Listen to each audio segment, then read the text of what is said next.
അതുരമനഘടക ചുടമൻ. സ്തോത്രം സ്തോത്രം സ്തോത്രം സ്തോത്രം. ഹല്ലേലൂയ. സ്തോത്രം സ്തോത്രം സ്തോത്രം സ്തോത്രം സ്തോത്രം. പരിശുദ്ധാത്മാവേ ഹല്ലേലൂയ. പരിശുദ്ധാത്മാവേ സ്തോത്രം. പരിശുദ്ധാത്മാവേ സ്തോത്രം. ദൈവസാന്നിധ്യത്തിനായി സ്തോത്രം. ദൈവസാന്നിധ്യത്തിനായി സ്തോത്രം. ദൈവസാന്നിധ്യത്തിനായി സ്തോത്രം. ദൈവസാന്നിധ്യത്തിനായി സ്തോത്രം. ദൈവസാന്നിധ്യത്തിനായി സ്തോത്രം. ദൈവസാന്നിധ്യത്തിനായി സ്തോത്രം. ദൈവസാന്നിധ്യത്തിനായി സ്തോത്രം. ദൈവസാന്നിധ്യത്തിനായി സ്തോത്രം. പരിശുദ്ധാത്മാവേ അങ്ങയുടെ സാന്നിധ്യത്തിന് സ്തോത്രം സ്തോത്രം സ്തോത്രം സ്തോത്രം സ്തോത്രം സ്തോത്രം. ദൈവസാന്നിധ്യത്തിനായി സ്തോത്രം. ദൈവസാന്നിധ്യത്തിനായി സ്തോത്രം. ദൈവസാന്നിധ്യത്തിനായി സ്തോത്രം. ദൈവസാന്നിധ്യത്തിനായി സ്തോത്രം. പരിശുദ്ധാത്മാവിൻ്റെ സാന്നിധ്യത്തിനായി സ്തോത്രം. പരിശുദ്ധാത്മാവിൻ്റെ സാന്നിധ്യത്തിനായി സ്തോത്രം. പരിശുദ്ധാത്മാവിൻ്റെ സാന്നിധ്യത്തിനായി സ്തോത്രം. പരിശുദ്ധാത്മാവിൻ്റെ സാന്നിധ്യത്തിനായി സ്തോത്രം. പരിശുദ്ധാത്മാവിൻ്റെ സാന്നിധ്യത്തിനായി സ്തോത്രം. യേശുവിൻ്റെ നാമത്തിൽ, യേശുവിൻ്റെ നാമത്തിൽ, യേശുവിൻ്റെ നാമത്തിൽ, യേശുവിൻ്റെ നാമത്തിൽ. Hallelujah hallelujah hallelujah. പരിശുദ്ധാത്മാവിൻ്റെ സാന്നിധ്യത്തിനായി സ്തോത്രം. ഹല്ലേലൂയ. രക്തത്താൽ ജയമെടുക്കുന്നു, രക്തത്താൽ ജയമെടുക്കുന്നു. യേശുവിൻ്റെ രക്തം, യേശുവിൻ്റെ രക്തം, യേശുവിൻ്റെ രക്തം, യേശുവിൻ്റെ രക്തം, യേശുവിൻ്റെ രക്തം, യേശുവിൻ്റെ രക്തം, യേശുവിൻ്റെ രക്തം, യേശുവിൻ്റെ രക്തം, യേശുവിൻ്റെ രക്തം, യേശുവിൻ്റെ രക്തം, യേശുവിൻ്റെ രക്തം, യേശുവിൻ്റെ രക്തം, യേശുവിൻ്റെ രക്തം, യേശുവിൻ്റെ രക്തം, യേശുവിൻ്റെ രക്തം, യേശുവിൻ്റെ രക്തം. ഹല്ലേലൂയ. സ്തോത്രം സ്തോത്രം സ്തോത്രം. യേശുവിൻ്റെ രക്തം, യേശുവിൻ്റെ രക്തം. കർത്താവിൻ്റെ അതിപരിശുദ്ധമായ നാമം ഈ ദിവസം വാഴ്ത്തപ്പെടുമാറാകട്ടെ. ഫേസ്ബുക്കിൽ ലൈവിലൂടെ എന്നെ ശ്രദ്ധിക്കുന്ന എല്ലാവർക്കും എൻ്റെ ക്രിസ്തീയ വന്ദനങ്ങളെ അറിയിക്കുന്നു. എല്ലാവരും ലൈവിൽ വരുന്നത് ഞാൻ കാണുന്നുണ്ട്. റോസ്ലിൻ ആൻറ്റി ആമേൻ ടൈപ്പ് ചെയ്തു.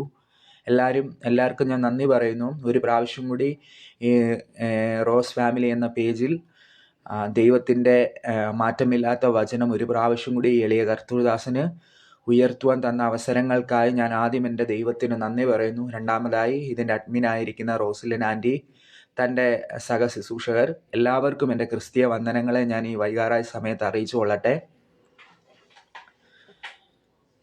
എൻ്റെ ഹൃദയത്തിൽ ദൈവത്തിൻ്റെ ആത്മാവ് തന്ന ഒരു ചിന്ത നിങ്ങളുമായിട്ട് പങ്കുവച്ച് വേഗം പ്രാർത്ഥിച്ച് ഈ ശുശ്രൂഷ അവസാനിപ്പിക്കുവാൻ ഞാൻ കർത്താവിൽ ആഗ്രഹിക്കുന്നു. ഇത്രമം സ്നേഹം ഉയിർ കൊടുത്തെനിക്കായി, ഇത്രമം സ്നേഹം ഉയിർ കൊടുത്തെനിക്കായി, മന്നവ വർണ്ണിപ്പാനെഴുതല്ല എനിക്ക്, മന്നവ വർണ്ണിപ്പാനെഴുതല്ല എനിക്ക്. തേടി വന്നു ദോഷിയാമെന്നെയും നാഥ, തേടി വന്നു ദോഷിയാമെന്നെയും നാഥ. ദൈവത്തിൻ്റെ നാമം വീണ്ടും വാഴ്ത്തപ്പെടുമാറാകട്ടെ. നമ്മുടെ ഒന്നുമല്ല, ദൈവം നമ്മളെ തേടി വന്നു എന്ന് ഒന്ന് മാത്രമേ നമുക്ക് ഈ ലോകത്ത് പുകഴുവാനുള്ളൂ. അതായത് പുറം പറമ്പിൽ കിടന്ന നമ്മളെ കർത്താവായ യേശു ക്രിസ്തു ഈ ഭൂമിയിൽ, പിതാവാം ദൈവം തൻ്റെ ഏകജാതനായ പുത്രനെ ഈ ഭൂമിയിലേക്ക് അയച്ച് നമ്മളെ നിത്യനരകത്തിൽ നിന്നും നിത്യനാശത്തിൽ നിന്നും നമ്മളെ ദൈവം വിലയ്ക്ക് വാങ്ങി.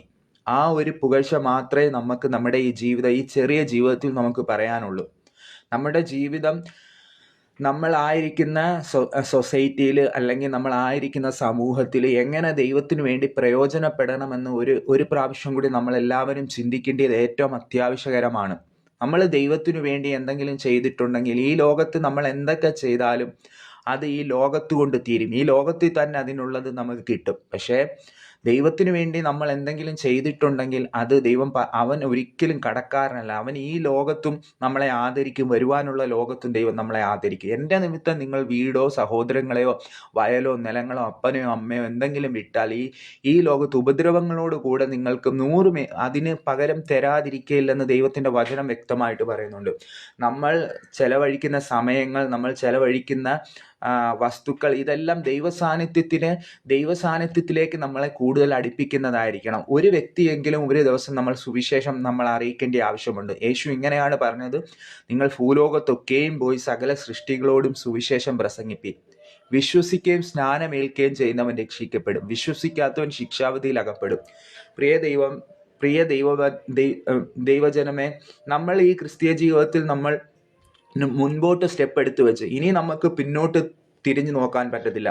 നമ്മളൊരു യാത്രയിലാണ്. ആ യാത്രയുടെ അവസാനമെന്ന് പറഞ്ഞാൽ ഒന്നേ നമ്മുടെ മരണമായിരിക്കും, അല്ലെങ്കിൽ കർത്താവായ യേശു ക്രിസ്തുവിന്റെ മടങ്ങി വരവായിരിക്കും. ഇത് രണ്ടും എന്തു വേണമെങ്കിലും സംഭവിക്കാം. പക്ഷേ നമ്മുടെ പ്രത്യേകത എന്ന് പറഞ്ഞാൽ യേശുവിൻ്റെ രക്തത്തിൽ വിലയ്ക്ക് വാങ്ങി ക്രിസ്തുവിനെ അംഗീകരിച്ച ഒരു വ്യക്തി, അല്ലെങ്കിൽ യേശുവിൻ്റെ ആത്മാവായ പരിശുദ്ധാത്മാവ് വസിക്കുന്ന ഒരു വ്യക്തിയാണ് നമ്മളെങ്കിൽ, നമ്മൾ മരിച്ച് ഈ മണ്ണോട് ചേർന്നാലും കർത്താവ് തൻ ഗംഭീരനാദത്തോടും പ്രധാന ദൂതന്റെ ശബ്ദത്തോടും ദൈവത്തിന്റെ കാഹളത്തോടും കൂടെ മടങ്ങി വരുമ്പോൾ ക്രിസ്തുവിൽ മരിച്ച നമ്മൾ ഉയർത്തെഴുന്നേൽക്കും. ജീവനോട് ശേഷിക്കുന്ന നാം രൂപാന്തരപ്പെട്ട് അവനോടുകൂടെ ആകാശമേഘങ്ങളിൽ എടുക്കപ്പെടും. ഇതാണ് നമ്മൾക്ക് കിട്ടിയ വാഗ്ദത്തം. ഇതിനപ്പുറം വലിയൊരു വാഗ്ദത്തം ഉണ്ടോ പ്രിയ ദൈവജനമേ? ഒന്ന് ചിന്തിച്ചു നോക്കിയേ. ഇതല്ലേ ഏറ്റവും വലിയ വാഗ്ദത്തം? ഇതാണ് നമ്മുടെ വാഗ്ദത്തം. യേശു പറയുന്ന ഒരു കാര്യമുണ്ട്. ഞാൻ വചനം പറയാൻ അതിൻ്റെ ആധാരമായിട്ട് ഞാൻ എടുത്തിരിക്കുന്ന ഇതാണ് യോഹന്നാന്റെ സുവിശേഷം അതിൻ്റെ 14:1 മുതൽ ഇങ്ങനെ വായിക്കുന്നു. ഒന്നുകൂടെ പറയാം. യോഹന്നാൻ 14:1.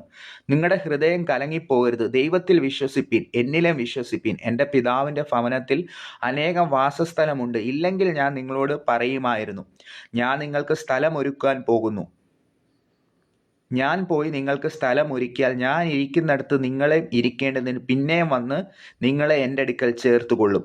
ഞാൻ പോകുന്നിടത്തേക്ക് വഴി നിങ്ങൾ അറിയുന്നു. തോമസ് അവനോട്, കർത്താവേ, നീ എവിടേക്ക് പോകുന്നു എന്ന് ഞങ്ങൾ അറിയുന്നില്ല, പിന്നെ വഴി എങ്ങനെ അറിയും എന്ന് പറഞ്ഞു. യേശു അവനോട്, ഞാൻ തന്നെ വഴിയും സത്യവും ജീവനുമാകുന്നു. ഞാൻ മുഖാന്തരമല്ലാതെ ആരും പിതാവിൻ്റെ അരിക്കൽ വരികയില്ല.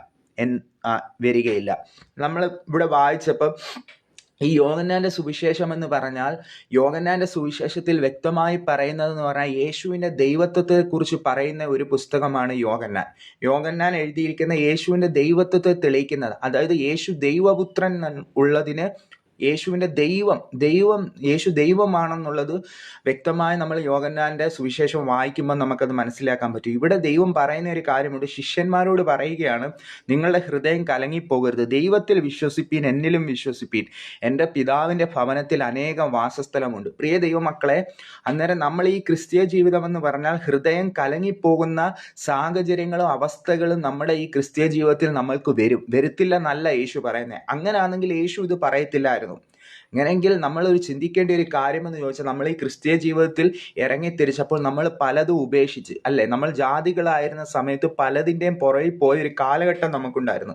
പക്ഷേ ഇവിടുന്നെല്ലാം ദൈവം നമ്മളെ വേർതിരിച്ചെടുത്ത് അവൻ്റെ രക്തം കൊടുത്ത് വിലയ്ക്ക് വാങ്ങി അവൻ്റെ പരിശുദ്ധാത്മാവിനെ നമ്മുടെ മേൽ പകർന്നു. പക്ഷേ ഈ ഒരു ജീവിതം നമ്മൾ ഓടിക്കൊണ്ടിരിക്കുമ്പോൾ നമ്മുടെ ഹൃദയത്തെ കലക്കുന്ന അനേക സാഹചര്യങ്ങളും ശത്രുവായൻ ഒരുക്കും. ഇല്ലെന്ന് പറയാൻ പറ്റത്തില്ല. യേശു തന്നെ പറയുന്നുണ്ട്. ഈ ശിഷ്യന്മാരുടെ കാര്യം പറയുവാണെങ്കിൽ, ശിഷ്യന്മാരെ കുറിച്ച് പറയുകയാണെങ്കിൽ, അവരുടെ ഹൃദയം എപ്പോഴും കലങ്ങിപ്പോകുന്ന വ്യക്തികളായിരുന്നു. അവരെത്ര വിശ്വാസം കണ്ടിട്ടും ദൈവത്തിന്റെ കയ്യിലെ വിശ്വാസ പ്രവർത്തികൾ കണ്ടിട്ടും അവർക്ക് ദൈവത്തെ വിശ്വസിക്കാൻ പറ്റിയില്ല. ദൈവത്തെ വിശ്വസിക്കാൻ പറ്റിയെന്നല്ല, അവർ സംശയിച്ചു. അവർ സാഹചര്യങ്ങളിൽ ആശ്രയിക്കുന്നവരായിരുന്നു.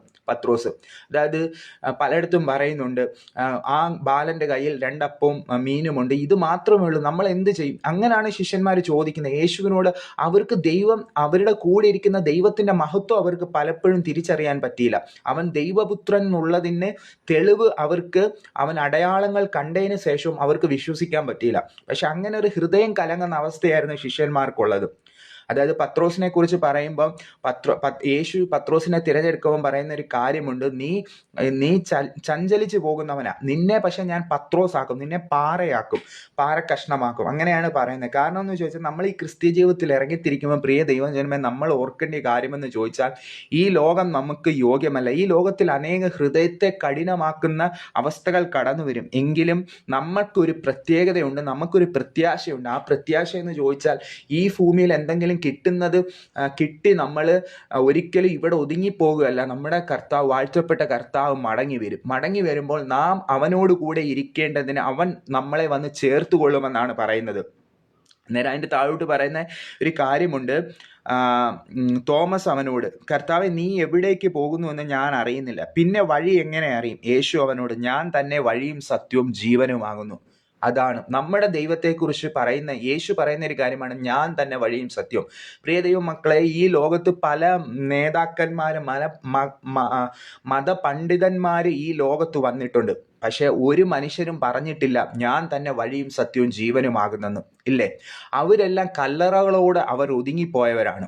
ഓരോ വ്യക്തികളും മതപണ്ഡിതന്മാരും പല വിശുദ്ധന്മാരെന്ന് ജനം പറയുന്ന ആൾക്കാർ പലരും ഈ ഭൂമിയിൽ അവതരിച്ചിട്ടുണ്ട്. പലരെയും പല മതങ്ങൾ അവരെ വിശുദ്ധരാക്കി പ്രഖ്യാപിച്ചിട്ടുണ്ട്.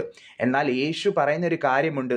തോമസിനോട് പറയുന്നു, തോമസ് ചോദിക്കുന്നേ, നീ പോകുന്ന വഴി ഞാൻ അറിയുന്നില്ല, പിന്നെ ഞങ്ങൾ എങ്ങനെ അവിടെ വരും? യേശു അന്നേരം പറഞ്ഞൊരു കാര്യം, തോമസെ, ഞാൻ തന്നെ വഴിയും സത്യവും ജീവനുമാവുന്നു, എന്നിൽ കൂടി അല്ലാതെ ആരും പിതാവിൻ്റെ അരികിൽ വരികയില്ല.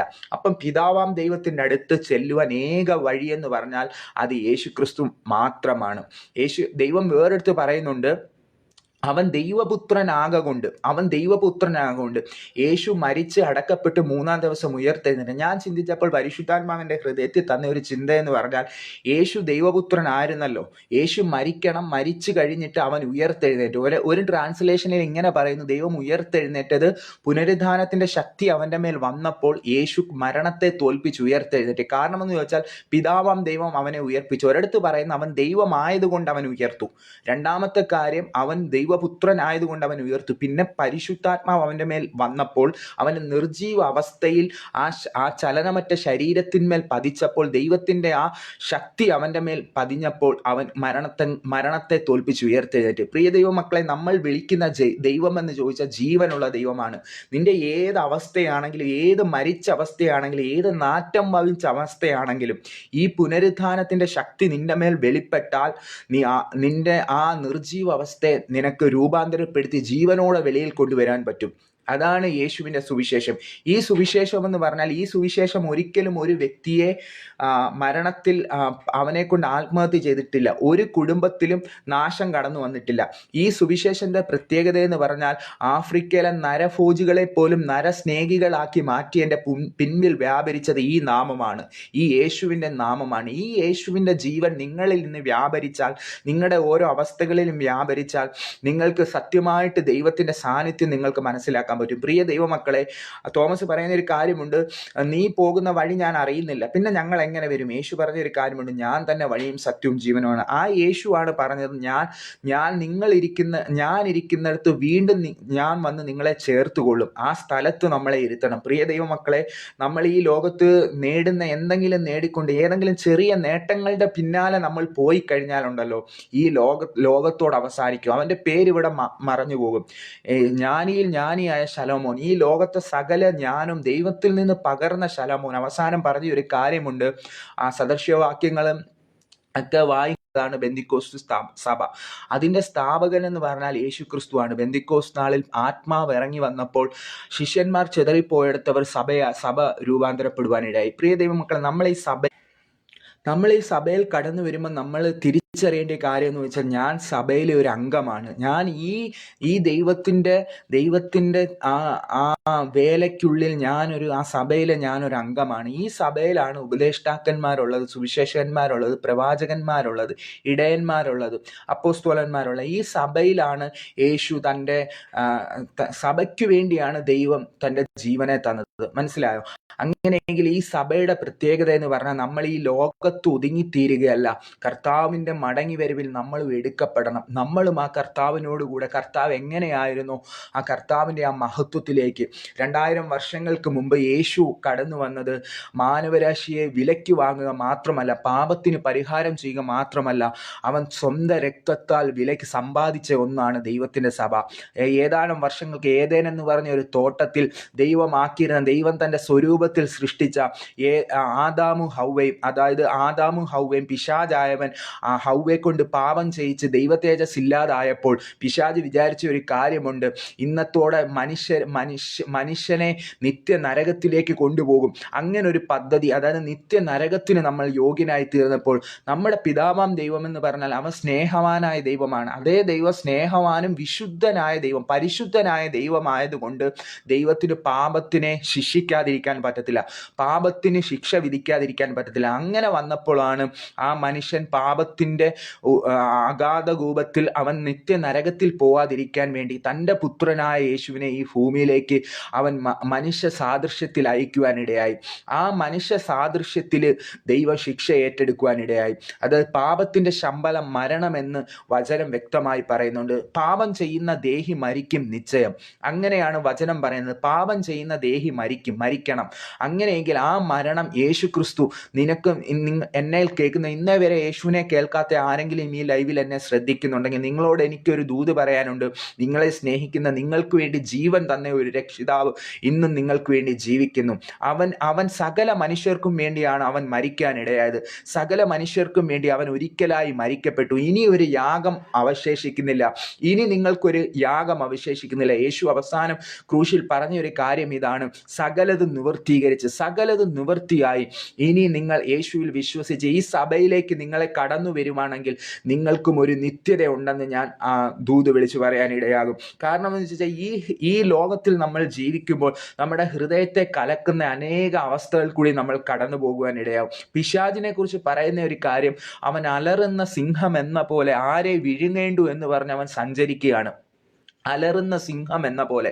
എന്നാൽ അവൻ സിംഹമല്ല. എന്നാൽ യഹൂദ ഗോത്രത്തിന്റെ സിംഹമായവൻ, ദാവീദിന്റെ താക്കോൽ കയ്യിലുള്ളവൻ, അതായത് മരണത്തെയും പാതാളത്തെയും തോൽപ്പിച്ച് ഉയർത്തെഴുന്നേറ്റവൻ, ആ ഒരു കർത്താവ്, യഹൂദ ഗോത്രത്തിന്റെ സിംഹമായവൻ, ആരും തുറക്കാതെ വണ്ണം അടയ്ക്കുകയും ആരും അടയ്ക്കാതെ വണ്ണം തുറക്കുകയും ചെയ്യുന്നവൻ, അതായത് മരണത്തെ തോൽപ്പിച്ചവൻ. വെളിപ്പാട് പുസ്തകത്തിൽ ഇങ്ങനെ പറയുന്നു: ഇരിക്കുന്നവനും ഇരുന്നവനും വരുവാനുമുള്ള സർവശക്തിയുള്ള ദൈവം. അങ്ങനെയാണ് നമ്മുടെ യേശു ക്രിസ്തുവിനെ കുറിച്ച് പറയാനിടയാകുന്നത്. പ്രിയ ദൈവമക്കളെ, നമ്മൾ ഈ ലോകത്തിലായിരിക്കുമ്പോൾ നമ്മൾ ചിന്തിക്കേണ്ട ഒരു കാര്യമുണ്ട്.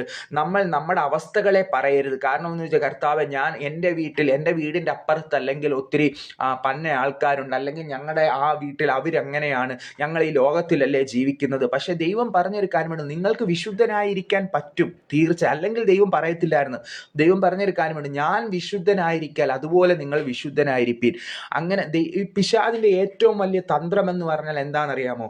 അവൻ എന്തെങ്കിലും ഒരു ആഗ്രഹം നമ്മുടെ ഇടയിൽ കൊണ്ടിട്ടിട്ട് പറയുന്ന ഒരു കാര്യമുണ്ട്: ഇത് ലോകത്തിൽ എല്ലാവരും ചെയ്യുന്നതല്ലേ, അല്ലെങ്കിൽ ഇത് നമ്മൾ ഈ ലോകത്തിലല്ലേ ജീവിക്കുന്നത്, ഇച്ചിരിയൊക്കെ ഇങ്ങനെ ചെയ്യാം, കുഴപ്പമില്ല. ദൈവം കണ്ടു ചോദിച്ചാൽ, നമ്മളിപ്പോൾ ലോകത്തിൽ നിൽക്കുമ്പോൾ ഈ ലോകത്തിൻ്റെതായ മോഹങ്ങളെല്ലാം നമ്മുടെ സഭയിലും നമ്മുടെ കൂട്ടത്തിലും വരുന്നെങ്കിൽ നമ്മൾ അവിടെ ആ വിത്തായിട്ട്, അങ്ങനെയെങ്കിൽ നമ്മൾ ചിന്തിക്കേണ്ട ഒരു അവസ്ഥയുണ്ട്. നമ്മൾ കളയാണോ ദൈവത്തിന്റെ വിത്താണോ എന്ന് നമ്മൾ ചിന്തിക്കേണ്ട ആവശ്യമുണ്ട്. ഇത് രണ്ടും കൂടി ഒരുമിച്ച് വളർന്നോട്ടെ. ഒരുമിച്ച് വളരുന്ന സമയത്ത് ദൈവത്തിന്റെ ആ അവസാന സമയം, ദൈവം ഈ വേർതിരിക്കുന്ന സമയത്ത് കളയെ തീയിലേക്കും വിത്തിനെ ദൈവം ശേഖരിച്ച് വെക്കുകയും ചെയ്യും. അങ്ങനെയെങ്കിൽ പ്രിയ ദൈവമക്കളെ, നമ്മളൊരു വിത്തായിട്ട് ദൈവസന്നിധിയിൽ മാറിത്തീരുവാൻ ദൈവത്തിൻ്റെ ആത്മാവിന് പലരെക്കുറിച്ചും പദ്ധതിയുണ്ട്. ഈ ലോകത്തിൻ്റെ മോഹങ്ങളിൽ നിങ്ങൾ അകപ്പെട്ടു പോവുകയാണെങ്കിൽ, ലോകത്തോടെ നിങ്ങൾ സഞ്ചരിക്കുകയാണെങ്കിൽ, ലോകം ഒരിക്കലും ക്രിസ്തീയ ജീവിതത്തിൽ യോഗ്യരല്ല. അതായത് പണ്ടത്തെ അഭിഷിദ്ധന്മാർ പാടിയൊരു പാട്ടുണ്ട്, ഞാൻ ഈ സമയം അത് പാടുവാൻ എൻ്റെ ഹൃദയത്തിലൊരാഗ്രഹം: നാഥന് മുൾമുടി നൽകിയ ലോകമേ, നീ തരും പേരെനിക്കെന്തിനാ, സിയോൻ സഞ്ചാരി ഞാൻ, യേശുവിൽ ചാരി ഞാൻ പോകുന്നു കുരിശിൻ്റെ പാതയിൽ. സാക്ഷികൾ സമൂഹം എൻ്റെ ചുറ്റിലും, നിൽക്കുന്നായിരങ്ങൾ ആകയാല ഞാൻ. സാക്ഷികൾ സമൂഹം എൻ്റെ ചുറ്റിലും, നിൽക്കുന്നായിരങ്ങൾ ആകയാലയാൽ, പാപവും ഭാരവും വിട്ടു ഞാൻ ഓടുമാ നേരവും യേശുവേ നോക്കിടും. പാപവും ഭാരവും വിട്ടു ഞാൻ ഓടുമാ നേരവും യേശുവേ നോക്കിടും.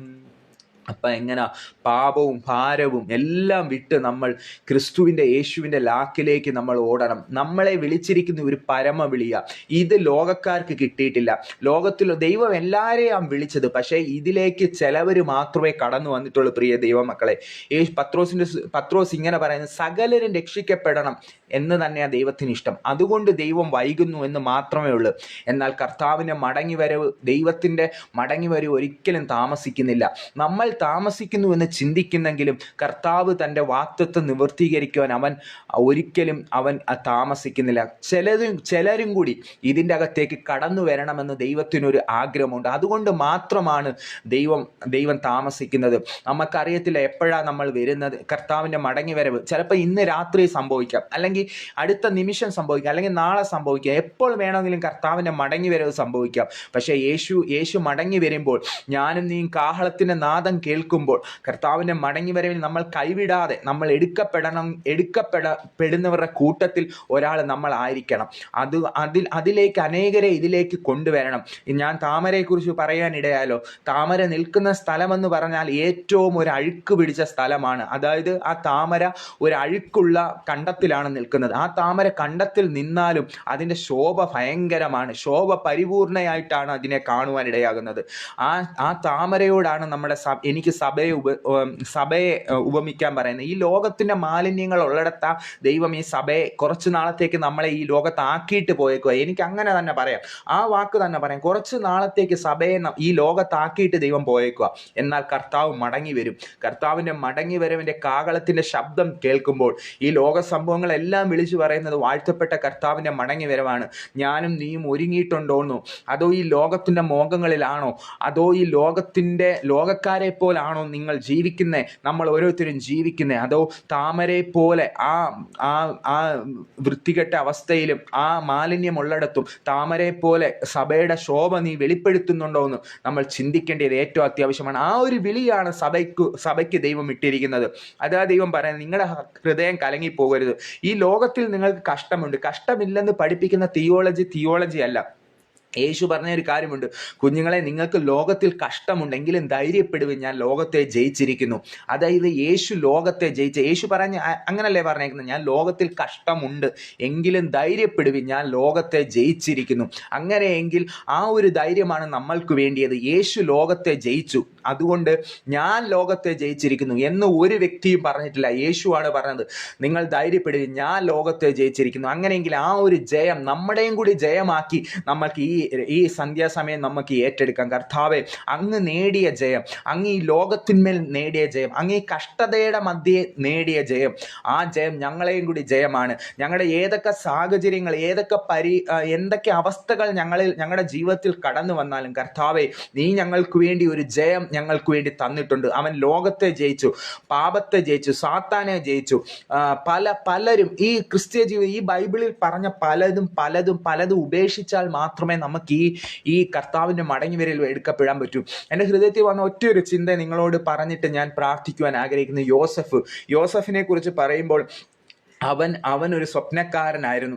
അവൻ ഫലപ്രദമായ ഒരു മുന്തിരിവള്ളിയായിരുന്നു. ആ മുന്തിരിവള്ളി ആയിരുന്നപ്പോൾ ആ മുന്തിരിവള്ളി അവൻ പടർന്നു, അവൻ ആ മതിലിന്മേൽ പടർന്നു എന്നാണ് പറയുന്നത്. പക്ഷേ ആ യോസഫിന് പോലും സാഹചര്യങ്ങൾ അവൻ്റെ മുമ്പിൽ പാപം ചെയ്യാനുള്ള അവസ്ഥ കടന്നു വന്നപ്പോഴും അവനിൽ വ്യാപരിച്ചിരുന്ന ഒരു ആത്മശക്തി ഉണ്ടായിരുന്നു, അവനിൽ വ്യാപരിച്ചിരുന്ന ഒരു ആത്മാവുണ്ടായിരുന്നു. ആ ആത്മാവ് അവനെ പാപം ചെയ്യുവാൻ ഇടയാക്കിയില്ല. പോത്തിഫറിൻ്റെ ആ ഭാര്യ അവനെതിരെ ചില തെളിവുകളും കൊണ്ടുവന്ന് രംഗത്ത് വരുന്ന ഒരു സാഹചര്യം നമുക്ക് ചിന്തിക്കുവാൻ മനസ്സിലാക്കാൻ പറ്റുന്ന കാര്യമുണ്ട്. ആ സാഹചര്യത്തിലും അവിടെയും അവൻ ദൈവത്തോടുള്ള ദൈവസാന്നിധ്യം, ആ പോത്തിഫറിന്റെ ഭാര്യ അവനെതിരെ തെളിവുകൾ കൊണ്ട് നിരത്തിയപ്പോഴും അവൻ കർത്താവായ ആ യഹോവ മാർഗമില്ല, ഇത് ഒറ്റ മാർഗമേ ഉള്ളൂ, അത് വിശ്വാസ മാർഗമാണ്, ഇത് യേശുവിൻ്റെ മാർഗമാണ്, ഞാൻ തന്നെ വഴിയും സത്യവും ജീവനുമാകുന്നു, എന്നിൽ കൂടി അല്ലാതെ അങ്ങനെയെങ്കിൽ ഈ ഒരു സത്യ സുവിശേഷം നിങ്ങൾ ആരെങ്കിലും അറിയാനുണ്ടെങ്കിൽ, ഇന്നേ ദിവസം ഇതുവരെ യേശുവിന് ആരെങ്കിലും ഹൃദയം കൊടുക്കാനുണ്ടെങ്കിൽ, പ്രിയ ദൈവജനമേ, കുഞ്ഞുങ്ങളെ, നിങ്ങൾ ഇനി ഒട്ടും താമസിക്കരുത്. ആ യേശുവിനെ, മരണത്തെ തോൽപ്പിച്ചവൻ, പിശാചിനെ തോൽപ്പിച്ചവൻ, പിശാചിൻ്റെ തന്ത്രങ്ങളെ തോൽപ്പിച്ചവൻ, മരണത്തെ ജയിച്ചവൻ, ഇന്ന് നിങ്ങളുടെ ഹൃദയത്തിൽ ഒരു സ്ഥാനത്തിനു വേണ്ടി അവൻ നിൽക്കുകയാണ്. അവൻ രാജാതി രാജാവാണ്. അവൻ സകലത്തിനും മുൻപേ ഉള്ളവരായിരുന്നു. അവൻ ഇത്രയും സമയം ലൈവിൽ എന്നെ ക്ഷമയോടെ ശ്രദ്ധിച്ച എല്ലാ നല്ല വിശ്വാസികൾക്കും, അഭിഷിക്തന്മാർക്കും, കർത്തദാസിമാർക്കും എൻ്റെ ക്രിസ്തീയ വന്ദനങ്ങളെ അറിയിക്കുന്നു. ദൈവം നമ്മളെ